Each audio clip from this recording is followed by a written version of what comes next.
دوستان عزیزم، درود و مهر. راستش من همیشه فکر میکردم همه روش‌های پخت مرغ مثل هم دیگن، تا اینکه یه دستور خاصی یاد گرفتم. بعد از همون بار اول طعمش انقدر متفاوت و بی‌نظیر بود که دیگه حاضر نیستم هیچ روش دیگه رو امتحان کنم. بریم که با هم دیگه طرز تهیه‌اش رو ببینیم.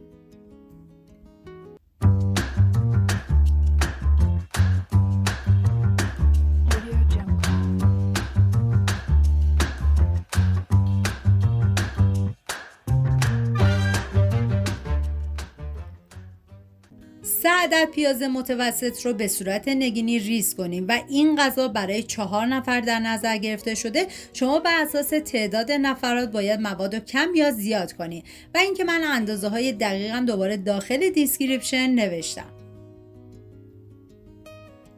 بعد از اینکه پیاز رو ریز کردید باید بذارید کنار. داخل تابه‌ای مقداری روغن سرخ کردنی بریزید و بعد از اینکه داغ شد باید مرغ رو بهش اضافه کنید و زمان بدید تا مرغ کمی سرخ بشه. نیازی به سرخ کردن بیش از حد نیستش. بعد از اینکه مرغ سرخ شد من از روغن جدا میکنم.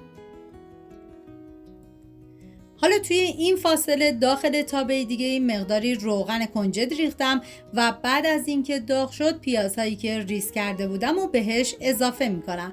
و اگه از روش‌های تکراری پخت مرغ خسته شدین بهتون حتما پیشنهاد میکنم این خوراک مرغ گرجستانی رو درست کنین، چون واقعا یه طعم متفاوت و فوق‌العاده خوشمزه داره. مطمئنم هر کی بخوره عاشقش میشه.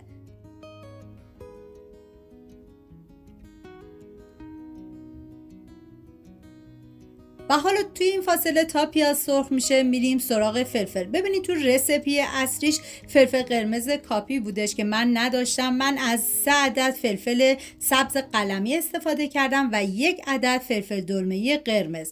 توی طعمش هیچ فرقی نمیکنه، هر مدلی که داشتین میتونین استفاده کنین. و حالا من ریز میکنم و نیاز به 7 عدد گوجه فرنگی دارین که باید حتما پوست گوجه فرنگی رو بگیرید و به صورت نگینی ریز کنید. حالا نوبت اضافه کردن ادویه هست، شامل نمک، زردچوبه،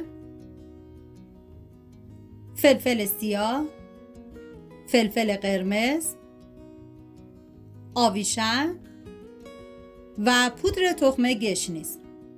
هم میزنم و میذارم ادویه ها تف بخورن و عطر ادویه ها آزاد بشه. واقعا جای تک تک شما دوستان عزیز خالی. حالا ما نیاز به رب گوجه فرنگی داریم که من از 2 قاشق غذاخوری استفاده کردم و به پیاز اضافه میکنم. هم میزنم و میذارم رب تف بخوره و رب رنگ خودشو باز کنه. فلفل دلمه‌ای و فلفل قلمی رو بهش اضافه میکنم و هم میزنم و میذارم یک تفت خیلی مختصری بخوره.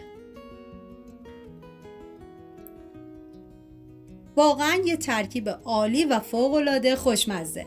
گوجه فرنگی که ریز کرده بودیم من میریزیم داخل تابه و زمانی که گوجه فرنگی رو اضافه کردی باید زیر حرارت همچنان کم باشه و بذارید به مدت 3 دقیقه کاملا تف بخوره. حالا من یه هم میزنم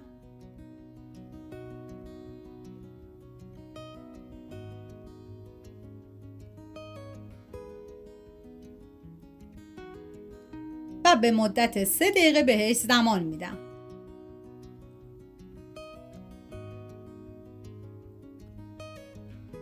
و بعد از 3 دقیقه دوباره یه هم میزنم. ببینید نباید بذاری که آب گوجه فرنگی کاملا خوش بشه. و حالا نوبت اضافه کردن مرغ‌های سرخ شده هستش که من روی مواد میچینم.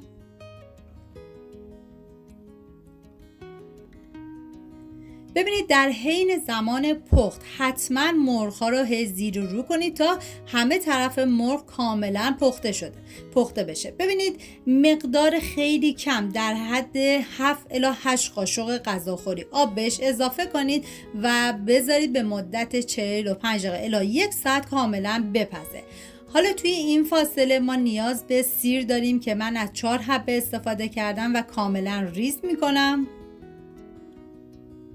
و نیاز به سبزی تازه داریم که شامل جعفری و گشنیز و شوید هستش. حتما باید از سبزی تازه استفاده کنید و من کاملا ریز میکنم. و اینکه تو رسیپی اصلی این غذا ریحون خشکم داشت که من متاسفانه یادم شده، ولی حتما شما اضافه کنید.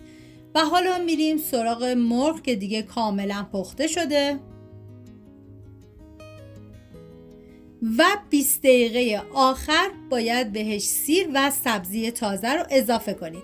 زمانی که این اضافه کردید بذارید به مدت 20 دقیقه دیگه باشه و بعد از اون مرغمون دیگه آماده است.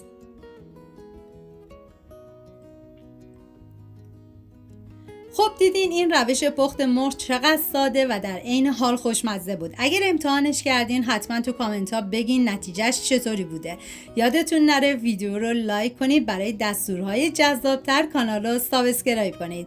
امیدوارم درست کنید و در کنار خانواده از خوردنش لذت ببرید. سپاس از همراهی همیشگیتون. تا یه خوشمزه دیگر، بدرود.